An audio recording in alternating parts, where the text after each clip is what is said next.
மெய்யாகவே மெய்யாகவே நான் உங்களுக்கு சொல்லுகிறேன், ஊழியக்காரன் தன் எஜமானும் பெரியவன் அல்ல, அனுப்பப்பட்டவன் தன்னை அனுப்பினவரும் பெரியவன் அல்ல. நீங்கள் இவைகளை அறிந்திருக்கிறபடியால் இவரை செய்கிறானால் வாக்கியவனாக இருப்பீர்கள்.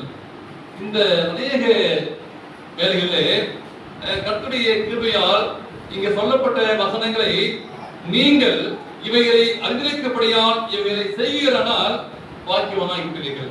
தேவனுக்கு பிரியமான பிள்ளைகளே, அநேக காரியங்களை இன்று நாம் அறிந்திருக்கிறோம். பெரியவர்கள் சிறியவர்கள், பெரியவர்களாகவும் இன்றைக்கு சிறியவர்கள் என்ன பண்ணுகிறார்கள்? நிறைய காரியங்களை அறிந்திருக்கிறார்கள். வேத வாக்கியம் தருகிறது, அநேக காரியங்களை நாம் அறிந்திருக்கிறோம். கர்த்தருடைய கிருபையால் நாம் அறிந்திருக்கிறோம். அப்ப விசுவாச காரியங்களை, அவருடைய ரட்சிப்புக்குரிய காரியங்களை, ஆவிக்குரிய காரியங்களை அன்றாட வாழ்க்கையிலே ஆண்டவர் நம்மளை வழி நடத்துகிறார் என்பதை நாம் அறிந்திருக்கிறோம். நீங்கள் இவைகளை அறிந்திருக்கிறபடியால் இவைகளை செய்கிறோனால் வாக்கியவான்கள். வேத வாக்கியம் சொல்கிறது, மீண்டுமாக நான் தெரியப்படுகிறேன், இவைகளை நாம் அறிந்திருக்கிறோம், ஆனால் இவைகளை செய்கிறதானால் வாக்கியவான்கள். ஆகவே ஆவிக்குரிய காரியங்களை அறிந்திருப்பது மாத்திரமல்ல, ஆண்டவர் நமக்கு ஓய்வு நாள் எப்படிப்பட்டது, தேவனுடைய புனிதத்தன்மை எப்படி, இயேசு கிறிஸ்துவின் வருகை எப்படி, பாவம் என்றால் என்ன அப்படின்னு நாம் படிச்சோம். அவருடைய புனிதமான தன்மை என்ன என்பதை நாம் அறிந்திருக்கிறோம். அப்படினால் நான் கீழ்ப்படிந்து செய்தால் மாத்திரமே வாக்கியவர்களாக இருக்க முடியும். ஞானஸ்தானம் என்றால் என்ன என்று நமக்கு தெரியும். இதை நான் என்ன பண்ணோம்? இவைகளை அறிந்திருக்கிறோம். அதன்படி செய்கிறவர்கள் வாக்கியவான்கள். நாம் அறிந்திருக்கிற காரியங்களை ஆண்டவர் மீண்டும் மீண்டுமாக நமக்கு நினைப்பூட்டவனமாக சில காரியங்களை நாம் படிக்க இருக்கிறோம். நம்முடைய வாழ்க்கையிலே, நம்முடைய விசுவாசத்திலே, நம்முடைய நிறைவே கொண்டு நாம் அன்றாட வாழ்க்கையிலே நாம் அனுபவிக்கின்ற காரியங்களை நாம் கற்றுக்கொள்ள போகிறோம். ஆணுடைய ரட்சிக்கின்ற வல்லமை. இன்றைக்கு நீங்கள் நானும் காத்துக்கிற ஒரு உன்னதமான ஒரு காரியம், ஆணுடைய ரட்சிப்புக்காக காத்திருக்கிறோம். இயேசு கிறிஸ்து எப்போது வரப்போகிறார்? ஆண்டவரே, நான் ரட்சிப்பின் அனுபவத்தை பெற்றிருக்கிறேன், ஆனால் முற்றுமாய் நான் ரட்சிப்படைய வேண்டும். அவருடைய வல்லமையை நாம் அறிந்திருக்கிறோம். அவருடைய அனுபவ ரீதியாக அன்றாட வாழ்க்கையிலே அதை உணர வேண்டும். அவருடைய ரட்சிக்கிறார் என்பதை அறிந்திருக்கிறோம். நம்முடைய அனுபவ ரீதியாக அன்றாட வாழ்க்கையிலே அதை உணர வேண்டும். அறிந்துவிட்டவர்கள் சொல்கிறார்கள், மரணமா என்ற புத்தகத்திலே கிறிஸ்து நமக்கு தேவை என்பதை உணர்ந்து பார்க்க வேண்டும். ஒவ்வொருடைய வாழ்க்கையிலும் கிறிஸ்துவ வாழ்க்கையிலே யார் தேவை என்பதை உணர வேண்டும் என்று அம்மையார் சொல்றாங்க. கிறிஸ்து நமக்கு தேவை என்பதை உணர்ந்து பார்க்க வேண்டும். ஒவ்வொரு நாளும் அன்றாட வாழ்க்கையிலே கிறிஸ்துதான் என்னை நடத்துகிறார், கிறிஸ்துதான் என்னை போதிக்கிறார், கிறிஸ்துதான் குடும்ப தலைவராக இருக்கிறார் என்பதை நீங்க நானும் உணர வேண்டும். எபிரேயர் 7ஆம் அதிகாரம் 25ஆம் வாக்கியத்திற்காக கேட்கிறேன். எபிரேயர் 7ஆம் அதிகாரம் 25.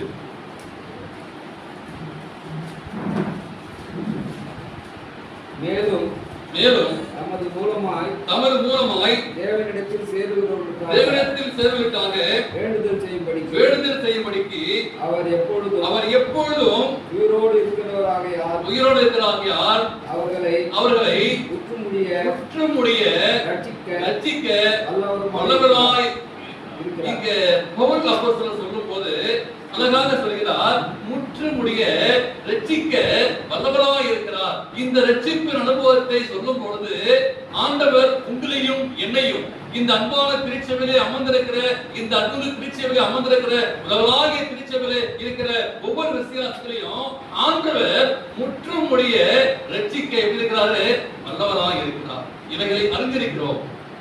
ஆண்டவர் சொல்றாரு, முற்றுமுடிய வல்லவராய் இருக்கிறார். இந்த விசுவாசத்தை செயல்படுத்தி அனுதின வாழ்க்கையிலே, உங்களுடைய அனுதின வாழ்க்கையிலே ஆண்டவர் எம்மனை எப்படி செய்யறாரா? முற்றுமுடிய ரட்சிக்க வல்லவராக இருக்கிறார்.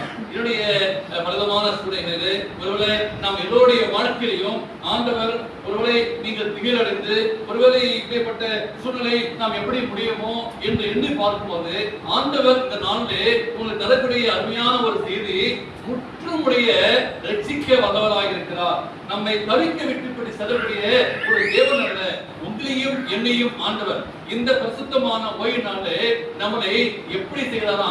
முற்றுமுடிய அவர் ரட்சிக்க வல்லவராய் இருக்கிறார் என்பதை நீங்கள் நானும் மறந்து போகக்கூடாது. சாட்சியாகும் என்ற புத்தகத்திலே இளைஞர்கள் சொல்கிறார்கள், நாம் எப்படி இருக்க வேண்டும், நம்முடைய விசுவாசம் இருக்க வேண்டும். நீங்கள் நானும் ரட்சிப்புக்காக காத்துக் கொண்டிருக்கிறோம், இந்த ரட்சிப்படையே நீங்கள் நானும் என்ன செய்ய வேண்டும் என்று சொல்லி சாட்சியாகும் என்ற ஒரு புத்தகம் கிடைக்கிறது. உட்காருங்க. இந்த புத்தகத்துல நாம் என்ன படிக்கிறோம் என்று பார்க்கும்போது, விசுவாசத்தோடு அவர் வல்லமைக்காக காத்திருப்போமானால் நீங்கள் நானும் எப்படிப்பட்ட ஒரு நம்பிக்கையை வாழ வேண்டும், இந்த ரட்சிப்பை நாம் பெற்றுக்கொள்ள என்ன செய்ய வேண்டும் பார்க்கும்போது, விசுவாசத்தோடு அவர் வல்லமைக்காக காத்து நிற்போமானால் நம் வாழ்க்கை அவர் முற்றிலும் மாற்றி நாம் சோர்வான தோற்றத்தை கூட ஆச்சரியமாக மாற்றுவார். நிறைய பேர் இன்னைக்கு சாட்சி சொன்னீங்க. போன வாரத்தில் 2 பேர் பேசிக் கொண்டிருந்தேன். நிறைய வாழ்க்கையில பிரச்சனைகள், போராட்டங்கள் இப்படி வரும்போது நமக்கு சாட்சி சொல்லக்கூடிய அம்மையுடைய கொட்டேஷன் அதை வாசிக்கும் போது, விசுவாசத்தோடு அவர் வல்லமைக்காக காத்து நிற்போமானால் நம் வாழ்க்கை முற்றிலுமாய் மாற்றி நாம் சோர்வான தோற்றத்தை கூட எப்படி மாற்றுவாரா, ஆச்சரியமாக மாற்றுவார். நமக்கு பலன் இல்லாமல் போகும்போது, ஒரு சோர்வு வரும்போது, அசதி வரும்போது ஆண்டவர் சொல்றாரு, நான் உங்களை ஆச்சரியமாக மாற்றுவேன். ஆண்டவர் சொல்றாரு, முற்றுமுடிய உங்களை ரட்சிக்க. அப்படியே நம்மை அவருக்கு நாம் கீழ்ப்படியும் போது வேதம் தெளிவாக கூறுகிறது, இந்த கீழ்ப்படிதல் நிமித்தமாகவே ஆண்டவர் நம்மை ரட்சிக்க வல்லவராக இருக்கிறார். பிலிப்பியர் 4ஆம் அதிகாரம் 13ஆம் வசனத்தை நீங்கள் வாசிக்கும்படியாக கேட்கிறேன். பிலிப்பியர் 4:13.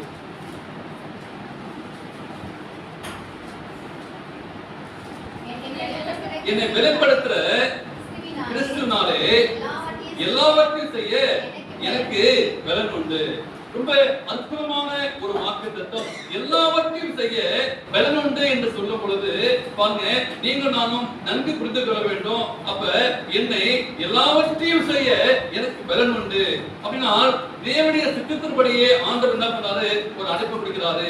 என்னை பலப்படுத்துற கிறிஸ்துவாலே, எனக்கு பலன் தர கிறிஸ்துவாலே. ஒருவேளை நீங்கள் நானும் பலனற்று இருக்கும்போது, சோர்ந்து போகும்போது, அசதியா இருக்கும்போது, பலன் இல்லாமல் போகும்போது, இங்கே வேத வாக்கியம் சொல்றது, என்னை பலப்படுத்துற கிறிஸ்துவனாலே எல்லாவற்றையும் செய்ய பலன் உண்டு. நாம் அன்றாட வாழ்க்கையிலே தேவனுடைய சித்தத்திற்கு ஒப்பு கொடுக்கும் போது ஆண்டவர் சொல்றாரு, அவரை செய்ய ஒருவேளை நீங்கள் பலனற்றவர் என்று உணரும் போது, நீங்கள் நானும் அநேக வேளை என்னால முடியாது, நான் பலனற்றவன், நான் சோர்வு போய்க்கிறேன், எனக்கு ஒன்றுமே தெரியாது என்று சொல்லி நீங்க நான் உணரும் போது ஆண்டவர் சொல்றாரு, என்னை பலப்படுத்துற கிறிஸ்துவனாலே எல்லாவற்றையும் செய்ய பலன் உண்டு. இந்த நாளே உங்களுடைய வாழ்க்கையிலே நீங்கள் பலன் இல்லாமல் போகும்போது ஆண்டவர் சொல்றாரு, எல்லாவற்றையும் செய்ய எனக்கு பலன் உண்டு. அநேக வேளை சில குடும்பங்கள் வரும்போது அவர்கள் சோர்வான காரியங்கள் சொல்லுவாங்க, எப்படி நடத்தப்பட்டமோ முடியவில்லை, குடும்பத்தை பராமரிப்பது, வெளியுடைய வாழ்க்கை, வெளியுடைய வேலைகள், வெளியுடைய திருமணங்கள் என்ன செய்யுமோ தெரியல பாஸ்டர் சொல்லுவாங்க. ஆண்டுடைய வாக்கு சொல்றது, எல்லாவற்றையும் செய்ய பலன் உண்டு. ஆண்டவர் பலத்தை இருக்கிறார். நீங்கள் நானும் சோர்ந்து போகிறோம், என்னால் முடியுமா? ஆண்டவர் சொல்றாரு, எல்லாவற்றையும் செய்ய பலன் உண்டு. நாம் ஒருவேளை செய்யும்படி நாம் எதிர்பார்க்கின்ற காரியங்களை ஆண்டவர் சொல்றாரு. இதற்கு காரணம் என்ன என்று பார்க்கும்போது, நம்மை நம்பும்படியாக என்ன செய்யலாம், சாத்தான் நிறைய பிரயாசப்படுவோம், நிறைய பிரச்சனை கொடுப்போம், நிறைய சோதனை கொடுப்போம். அதனால நம்ம என்ன செய்யறோம், நம்மளால முடியாதுன்னு சொல்லி அவன் வேறு விதமான காரியங்கள் கொடுத்து, பிசாசு தந்திரமான காரியங்கள் கொடுத்து என்ன செய்யறான், அநேக காரியங்களை உருவாக்குவான். அப்ப அநேக சூழ்நிலையை நாம் சோர்ந்து போகிறோம், தளர்ந்து போகிறோம். தேவன் கொடுக்கின்ற ஒரு வாக்கு தத்துவம், என்னை பலப்படுத்துகிற கிறிஸ்துவனாலே எல்லாவற்றையும் செய்ய உண்டு என்று சொல்லி வேத வாக்கியங்களை நாம் காண கொடுக்கிறார். ஒருவேளை நம்முடைய அது வேத வாசிப்பாக இருக்கலாம் அல்லது ஜபமாக இருக்கலாம். ஆனால் நமக்கு ஆண்டவர் பிறருக்கு சாட்சியாக ஆண்டுடைய வார்த்தையை சொல்ல இருக்க வேண்டும். ஒருவேளை நீங்கள் குடும்பத்து ரீதியாக இருந்தாலும் சரி, திருச்சபை ரீதியாக இருந்தாலும் சரி, எதை செய்தாலும் ஆண்டவர் நீங்கள் நாம் கேட்கின்ற ஒரு நம்பிக்கையான ஒரு காரியம் என்னென்னு பார்க்கும்போது, தேவனுடைய சித்தத்தின்படி தேவன் எதிர்பார்க்கின்ற காரியம் என்ன என்பதை அறிந்து நீங்கள் நானும் செய்ய வேண்டும். உங்களுடைய வாழ்க்கையிலும் ஒருவேளை படிக்கிற பிள்ளைகளுடைய வாழ்க்கையில ஒருவேளை நீங்கள் காலேஜுக்காக நீங்கள் என்ட்ரன்ஸுக்காக இருக்கலாம், ஒருவேளை தேர்வுக்காக நீங்கள் காத்து கொண்டிருக்கலாம், ஒருவேளை காலேஜுக்காக போகலாம்.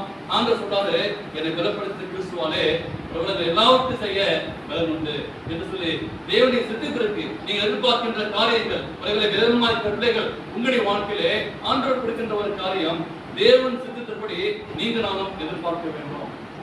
அடுத்து நான் பார்க்கும்போது ஆண்டவர் நமக்கு தரக்கூடிய ஒரு நேர்மையான ஒரு காரியம், ஒரு சில மனிதர்கள் நான் முடிக்க பிரயாசப்பட்டேன். ஆணுடைய பாதுகாப்பும் அவருடைய வல்லையும் நம்மை ரட்சிக்கிறார்.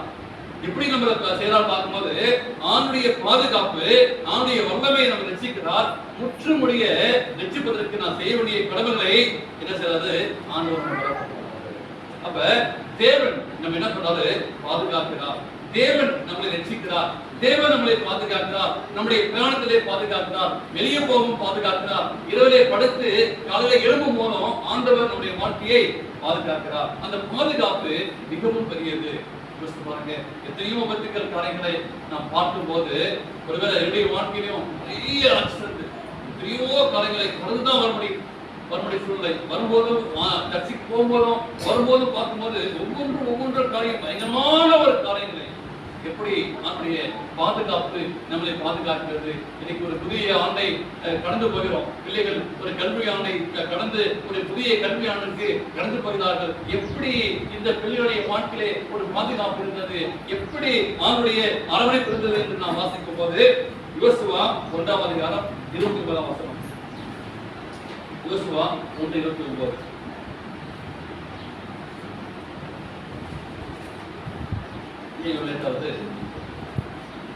நான் உனக்கு கட்டளையிடவில்லையா? பலம் கொண்டு திடமனதாகிறது, திகையாது, கலங்காது, நீ போகும் இடமெல்லாம் உன் தேவனாகிய கர்த்தர் உன்னோட கூட இருக்கிறார் என்றார். ஒரு அருமையான ஒரு வாக்குத்தத்தத்தை இங்கே யோசுவாவுக்கு ஆண்டவர் கொடுக்கிறார். இந்த நாளிலே இந்த நாளுக்குள்ளாக நீங்கள் கடந்து வரும்போது ஆண்டவரே நான் என்ன செய்ய வேண்டும், நம்முடைய வாழ்க்கை இப்படி மாறிவிட்டதே என்று சொல்லி அறிந்து செயல்பட வேண்டும். அப்படின்னால் நான் உனக்கு கட்டளையிடலையா? நீ போகும் இடமெல்லாம் உன் தேவனாகிய கர்த்தர் உன்னோடு இருக்கிறார். இன்றும் அநேக சமயங்களே நம்ம ரட்சிக்கிறோம். இங்க இருக்கிற ஒரு மனிதர்கள் ஒரு சில நேரங்கள் நமக்கு எப்படி இருக்கு, சந்தோஷமா இருக்கு, ஒரு நம்பிக்கையா இருக்கு, ஒரு விசுவாசமா இருக்கு, பாடம் கேட்கிறோம், சாட்சி கேட்கிறோம். இதை கடந்து போகும்போது அநேக சமயங்களே பிசாசு நம்மை தாக்குகிறார். தாக்கும் போது நமக்கு ஏற்படுகிற ஒரு விதமான பயம், நமது உடம்பை குறித்து நமக்கு பயம், ஒருவேளை நம்முடைய வேலை குறித்து நமக்கு பயம், நம்முடைய குடும்பத்தை குறித்து நமக்கு பயம் ஏற்படுகிறது. இப்படிப்பட்ட பயமான சூழ்நிலை வரும்போது நாம் அனைவரும் என்ன பண்றோம்? அறிந்திருக்கிறோம். ஆண்டவர் சொல்றாரு, அவைகளை அறிந்திருக்கிறீர்கள், அவைகளின்படி செய்கிறதானால் பாக்கியவான்கள். நாம் அறிந்திருக்கிறோம் இயேசு கிறிஸ்து அந்த குமாரன் யார், நமக்காக பிறந்தார், நமக்காக மரித்தார், நமக்காக பரிந்து பேசுகிறார், நமக்காக வரப்போகிறார் என்பதை நாம் அறிந்திருக்கிறோம். ஆனால் அதன்படி என்ன செய்யணும்? செய்கிறதானால் பாக்கியவான்கள். அதனாலே நாம் அறிந்திருக்கிறோமே, இந்த அற்புத சத்தியத்தை எத்தனை வருஷமா அறிந்திருக்கிறோம், எத்தனை வருஷமா படிச்சிருக்கிறோம். சில பேர்கிட்ட பைபிள் கொடுக்கும் போது எனக்கு தெரியும் பாஸ்டர், பேசும்போது வாய்ப்பு பேசும்போது நீங்க சொல்றது சரி பாஸ்டர் எனக்கு தெரியாதா, ஆனா நாம் அறிந்திருக்கிறோம். எத்தனை வருஷமா படிச்சிருக்கிறோம். நீங்க ஓய்வு கொடுப்போக்க இந்த சத்தியத்தை நம்ம எல்லாமே அறிந்திருக்கிறோம்ல, உண்மைதானே? அறிந்திருக்கிறோம். ஆனால் அதன்படி செய்கிறதானால் அவருடைய பாதுகாப்பு நம்முடைய இருக்கிறது. அவருடைய கட்டளைகளை நிறைவேற்ற ஆண்டவர் சொல்றாரு, உட்படும் போது நாம் பயப்பட வேண்டிய அவசியம் இல்லை. ஏன் நமக்குள்ளாக இந்த பயங்கள், ஏன் நமக்காக இப்படிப்பட்ட திகில் இருக்கிறது? ஆண்டவர் சொல்றாரு, நான் எனக்கு கட்டவில்லையா? பலம் கொண்டு திடமனதா இருந்து யோசுவா கொடுத்த ஒரு வாக்கு தத்துவம். எப்படி இஸ்ரவேல் ஜனங்களை நான் கடந்து போகிறேன் என்று பார்க்கும்போது, நீ நான் உனக்கு கட்டளையிடுகிறேன். ஒருவேளை இந்த இடத்தை எப்படி நீ கடந்து போகிறோமோ, இந்த பள்ளியானை எப்படி நான் கடந்து போகிறோமோ, குடும்பத்தை எப்படி நான் கடந்து போகிறோமோ, ஆண்டவர் சொல்றாரு, நான் உனக்கு பலம் கொண்டு திடமா இருந்து. இவைகளை அறிந்திருக்கிறோம். இந்த வாக்கு தத்துவத்தை அறிந்திருக்கிறோம். அநேக பேர் நம்ம ஜெபம் பண்ணும்போது ஜெபம் பண்றோம், வாக்கு தத்துவங்களை என்ன செய்யணுமா? சொல்லி ஜெபம் பண்ணுமா? ஆண்டவரே நீங்க சொல்லிருக்கிறீங்களே, இதை அறிந்திருக்கிறேன் ஆண்டவரே, அப்படி நீங்க செயல்படும் போது நமக்கு பலன் கிடைக்கும். அப்ப சாத்தான் என்ன செய்யறான்? விதமான சோதனைகளை கொண்டு என்ன செய்யறான்? நாம் வரும்போது நீங்க நானும் முன்னேறி செல்ல வேண்டும். முன்னேறி செல்லுமா பின்னோக்கி செல்கிறோமா? ஆண்டுக்கு ஆண்டு 26 கடந்து வந்துட்டோம். ஆனா நம்ம என்ன செய்யறோம்? ஆவிக்குரிய வாழ்க்கையில என்ன செய்யணும்? 9 மணிக்கு சர்ச்சை இன்னைக்கு வந்து லேட் ஆயிடுச்சு, அதான் கொஞ்சம் இன்னைக்கு லேட் ஆயிடுச்சு. அப்ப நம்ம என்ன செய்யணும்? ஒரு ஸ்டெப் முன்னேறி செல்ல வேண்டும். நேற்று காட்டிலும் இந்த வாரத்திற்கு வரைக்கும் மாசத்துல நான் முன்னேறி செல்ல வேண்டும். என்றால் பிசாசு எனக்கு பயத்தை கொடுக்கிறான், சோதனை கொடுக்கிறான், நான் முன்னேறி செல்ல வேண்டும். இப்படிப்பட்ட சோதனைகளை நான் எப்படி ஜெயிக்க வேண்டும் பார்க்கும்போது, அப்ப நீங்க நானும் முன்னேறி செல்ல வேண்டும். அப்ப நமக்கு என்ன தேவை? தேவனுடைய வல்லமை நம்மை முற்றுமுடிய எப்படி இருக்கிறாரா? அவர் அப்புறம் இருக்கிறாராம், முற்றுமுடைய ரட்சிக்க வல்லவராய் இருக்கிறார். உங்களுடைய வாழ்க்கையிலையும் என்னுடைய வாழ்க்கையிலையும் எடுக்கின்ற காரியங்களை ஆண்டவர் சொல்றாரு, முற்றிலும் முடிய ரட்சிக்க வல்லவராய் இருக்கிறார். என்னுடைய ஆவிக்குரிய வாழ்க்கை எப்படி இருக்கிறது, எப்படி முடியுமோ என்று சொல்லி நீங்கள் கலங்க தேவையில்லை. இதனால் தேவனுடைய ராஜ்யம் நாம் போய் சேருவோமா அப்படின்ற ஒரு கலக்கம் வேண்டாம். இந்த இது குறித்து வேத வாக்கியம் சொல்கிறது. மத்தேயு 5ஆம் அதிகாரம் 14ஆம் வாக்கியம். மத்தேயு 5:16.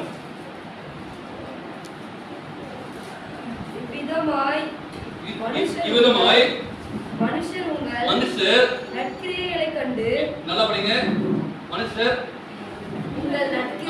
உங்கள் நற்கிரியைகளை கண்டு பரலோகத்தில் இருக்கிற உங்கள் பிதாவை மகிமைப்படுத்தும்படி உங்கள் வெளிச்சம் அவர்கள் முன்பாக பிரகாசிக்க கடவுது. இங்க என்ன வாசிக்கிறோம், எப்படி ஆரம்பிக்கிறது பாருங்க, உங்கள் நற்கிரியைகளை கண்டு. அப்படியே இங்க எழுதும்போது உங்கள் நற்கிரியைகளை கண்டு பரலோகத்திலுக்கிற உங்கள் பிதாவை மகிமைப்படுத்தும்படி உங்கள் வெளிச்சம் முன்பாக இருக்கிறது. அப்ப நற்கிரியை கண்டு வாசிக்கும் போது நாம் ஒளியில் நிற்கிறோம் அப்படின்னா நீங்கள் வெளிச்சத்தில் இருக்கிறார்கள் சொல்றாரு. இந்த எந்த ஒளியை நாம் பார்க்கிறோம் நம்முடைய வாழ்க்கையை பார்க்கும்போது நீங்கள் வெளிச்சமாக இருக்கிறீர்கள் அப்படின்னா என்ன பொருள்? பார்க்கும்போது மனுஷர் எதை பார்க்கிறாங்க? உங்கள்கிட்ட வாசு நல்லா டை கட்டுக்கிறாரு, நல்லா நீட்டா ட்ரெஸ் போட்டுக்கிறாரு அப்படிங்களா? என்னங்க, உங்கள் நற்கிரியை கண்டு எதை பார்க்கிறார்கள்? ஏதோ ஒரு அறியல, ஆனா கிறிஸ்துவ வாழ்க்கையிலே அப்ப இந்த உலகம் என்ன பார்க்கிறாங்க? நற்கிரியை கண்டு. நற்கிரியை கண்டு இதுதான் ஒரு பிரகாசமான ஒரு காரியம். இந்த நற்கிரியை கண்டு ஆகவே நம்ம நடத்திய தேவன் நம்மளை பலப்படுத்துகிறார். நம்முடைய வாழ்க்கையிலே நாம் கற்றுக்கொண்ட பாடங்கள், படித்த காரியங்கள், கேட்ட பிரசங்கங்கள், கேட்ட ஓய்நாள் பள்ளி பாடங்கள், கேட்ட சாட்சிகள், இவையெல்லாம் பார்க்கும்போது நம்ம என்ன செய்யணுமா? நற்கிரியை கண்டு. அப்ப 1 தீமோத்தேயுல வாசிக்கும் போது பவுல் சொல்றாரு, 3ஆம் அதிகாரம் 15ஆம் வசனம் வாசிக்கல. 1 தீமோத்தேயு 3:15.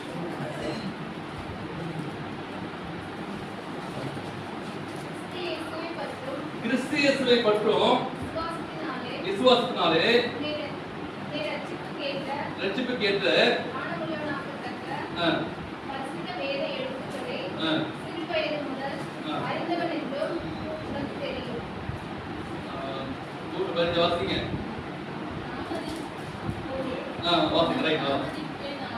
தாமதிப்போமாகில் தேவனுடைய வீட்டிலே நடக்க வேண்டிய வகையை நீ அறியும்படிக்கு இவைகளை எழுது.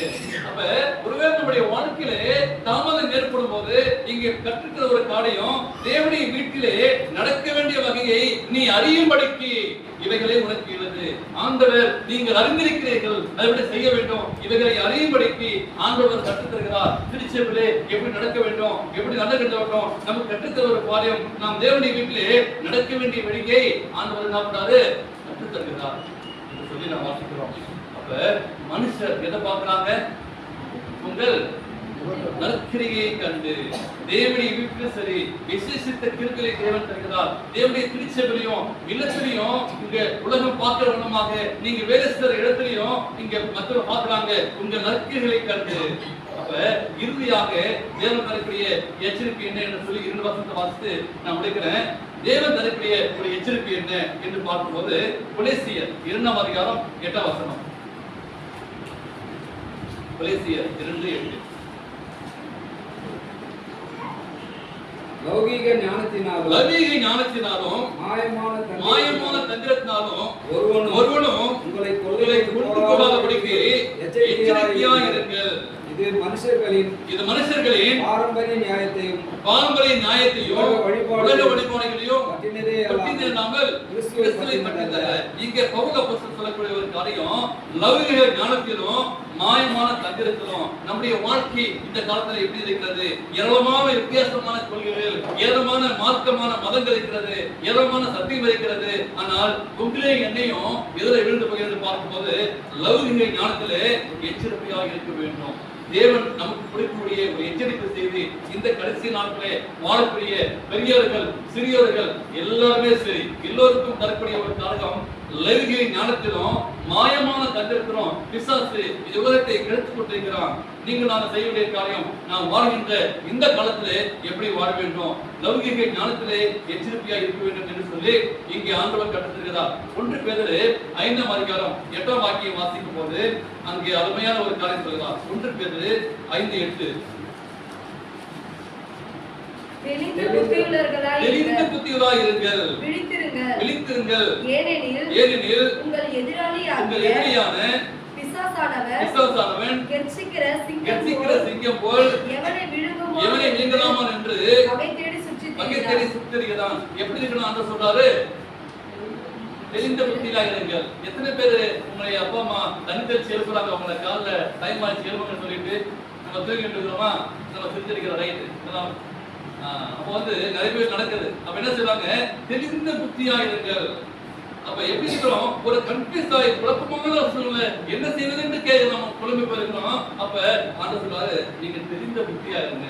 இந்த சமயத்திலே அட்மினிஸ்ட் பிள்ளைங்க எப்படி இருக்கணும்? தெரிந்த புத்தியா இருக்க வேண்டும். ஏன்னால் பலமான காரியங்கள், குழப்பமான சத்தியங்கள். இன்னைக்கு சென்னையில நிறைய பைபிள் சொல்லி சொல்லிட்டு போவோம். இன்னொருத்தவங்க வருவாங்க, எகோவைட்டர் சொல்லுவாங்க. அவங்க கேட்காதீங்க, அவங்க போயிட்டு இருக்கிற நம்ம சொல்லிட்டு போயிடுவாங்க. எவ்வளோ விட்னஸ் அதெல்லாம் நம்பாதீங்க. இன்னொருத்தங்க வருவாங்க, தப்பான காரியத்தை சொல்லிட்டு போயிடுவாங்க. அப்ப நம்ம என்ன செய்யணும்? தெரிந்த என் வீட்டுக்கே ஒருத்தர் வந்தாங்க, எவ்வளோ விட்னஸ் வந்தாங்க. வந்துட்டு எல்லாம் பேசிட்டு, அப்படிங்களா எனக்கு பாசம் தெரியல, ரொம்ப நாள் பேசிட்டே இருந்தாங்க. அவங்க எவ்வளோ விட்னஸ் தெரிஞ்சு, அப்போ நான் ஒரு புக் கொடுத்தேன், அவங்க வாங்கல. அவங்க புக் கொடுத்து வாங்கிட்டேன், இல்லை வாங்க மாட்டாங்க. இதுலேயே அவங்க கிறிஸ்துவ அன்பு இல்லையே அப்படின்னு சொல்லி பார்க்கும்போது அடுத்த நாள் கொடுத்து ஓய்வு பேசும்போது ஒரு சமாதானம் இருந்துச்சு. ஒரு பேங்க் மேனேஜரை மீட் பண்ண போனா அவங்க எவ்வளோ விட்னஸ், அவங்கள்ட்ட ஒரு நல்வழி புக்கு கொடுத்து போனா அவங்க என் வீட்டுக்கு வர ஆரம்பிச்சிட்டாங்க.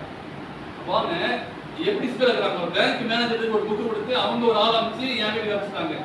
எப்படி போயிட்டு இருக்கு? அப்ப நம்ம எப்படி இருக்கிறோம்? அப்ப தெரிஞ்ச புத்தியா இருக்கிறோம். இன்னைக்கு பலமான சத்தியங்கள் வரும். நம்ம தெரிந்த சத்தியத்துல விழுந்து போகக்கூடாது. லௌகிக ஞானத்திலும் எச்சரிக்கை வைக்க வேண்டும். பொது வாழ்க்கையிலும் சரி, நீங்கள் நான் போகும்போது பொதுவான வாழ்க்கையில வெளியே போகும்போதும், ரேஷன் கடைக்கு போனாலும் சரி, ஹோஸ்டலுக்கு போனாலும் சரி, எங்க போனாலும் சரி, பொது வாழ்க்கையிலும் எச்சரிக்கை இருக்க வேண்டும் என்பதை மறந்து போகக்கூடாது. சாத்தான் நம்மளை அழைப்பதற்கு அனுதினம் என்ன செய்யறான்? வகை தேடி தெரிகிறான். இந்த மாஸ்டரை எப்படி ஏமாத்தலாம், எப்படி ஏமாத்தினா வீண்டு போவாரு, இந்த வாலிபுரியில ஏமாத்தினா இப்படி வீண்டு போவாங்க. இந்த பிள்ளைகளுக்கு இந்த ஸ்டார்ஸ் மூலமா அப்படியே பார்த்து, இந்த ரீல்ஸா அதை பார்த்து ஏதாச்சும் ஒரு காரியத்தை கொடுத்து அதுல பார்த்து வீண்டு போலாமா? பிசாசு என்ற காரியம் எவனை வீழ்த்தலாமா என்று சொல்லி அகற்றிக்கிறார். ஆண்டு சொன்னாரு, தெரிந்த புத்தியா இருங்கள். தெரிந்த புத்தியா இருந்து நீங்க நானும் எப்படி இதை வெற்றி அடையணும்னா, ஜெபித்தால் மாத்திரமே வெற்றி அடைய முடியும். அப்ப இவங்க எல்லாம் நம்ம என்ன செய்யறோம்? அறிந்திருக்கிறோம். ஆனா அதன்படி இவையெல்லாம் அறிந்திருக்கிறவர்களுடைய செய்கிறதானால் என்ன பாஸ்டர் கஷ்டமா இருக்கு. அறிந்திருக்கிறோம், எனக்கு தெரியும், ஆனா அந்த சொல்லுகிற காரியம் அவர்களே நீங்கள் செய்கிறனால் பாக்கியவான்கள். நம்ம சரீரத்தை பாதிக்கும் அநேக காரியங்கள். நம்ம சரீரத்தை பார்த்தீங்களா, டாக்டர்ஸ் உடைய ஒரு ஸ்டேட்மெண்ட் என்னன்னா, நமக்கு வருகின்ற வியாதிகள் எப்படி வருது? 80% மனம் சார்ந்த வியாதிகளாம். 80% எப்படி தெரியுங்களா? கவனிக்கிறீங்களா? நோய் இல்லை, நம்முடைய மன சார்ந்த நோய்கள் தான் 80% நமக்கு டாக்டருடைய ஒரு ஆலோசனை. அப்படிமா ஐயோ, ஏன்னா தெரிந்த புத்தியா இல்லாம நம்ம விழுந்து போய் நம்ம வர பயத்தினாலோ அப்படியே அடைஞ்சு இந்த பயம், ஐயோ சுகர் வந்துச்சா, ஐயோ அப்படி இருக்குமா, பிரஷர் ஆயிடுச்சோ அப்படின்னு சொல்லி இந்த பதட்டத்துக்கு பார்த்தீங்களா, இப்படிதான் 80% வரலாம். அந்த சொல்றாரு 7th எப்படி இருக்கணும்? தெரிந்த புத்தியா இருந்தா. கடைசியாக ஒரு கொட்டேஷன் வாசி நான் முடிச்சிடுறேன். எஜுகேஷன் புத்தகத்துல அம்மையார் சொல்றாங்க, நமக்கு முன் இருக்கிற போராட்டத்தை சந்திக்க நாம் சரியான ஆயத்தமானால் தேவனும் நமக்கு தேவையான பலனை அனுப்பி நம்மை காப்பார். சாத்தானின் வஞ்சகங்களினாலே நாம் பிள்ளைகள் ஏமாந்து போயிடக்கூடாது என்று நமது மகிமையுள்ள அனைத்து தூதர்களையும் நமக்கு வேலியாக நம்மை சுற்றிலும் மதிலாக இருக்கும்படி அனுப்பி தருவார். என்ன ஒரு அன்பான இறைவன் கடவுள் நம் தரக்கூடிய ஒரு காரியம். தேவதூதர்கள் நமக்கு என்ன பண்றாங்கன்னா, நாம் நமக்கு முன்பு இருக்கிற போராட்டத்தை சந்திக்க நாம் சரியான ஆயத்தமா இருப்போமானால் தேவனும் நமக்கு தேவையான பலனை அனுப்பி நம்மை காப்பார். நம்மை பாதுகாக்கக்கூடிய தேவனா இருக்கிறார். சாத்தானின் வஞ்சகத்தினாலே நம் பிள்ளைகள் ஏமாந்து போயிடக்கூடாது என்று சொல்லி சொல்லி என்ன பண்றாங்க, மகிமையான தூதர் அனுப்பி என்ன பண்றாங்க, அனுப்பி நம்மளை வேடிச்சு பாதுகாக்கிறாங்க. எனவே இவைகளை நாம் அறிந்திருக்கிறோம். அதுபடி செய்வதானால் பாக்கியவான்கள் இருக்கிறோம். நம்ம நிறைய பிரச்சனத்தை கேட்டுக்கிறோம், ஆனால் அதுபடி நீங்கள் செய்து பாருங்கள். ஆண்டவர் சொல்றாரு, நீங்கள் பாக்கியவான்கள். அப்படி ஆசீர்வாதத்தை பெற்றுக்கொள்ள தேவன் கிருபை செய்வாராக.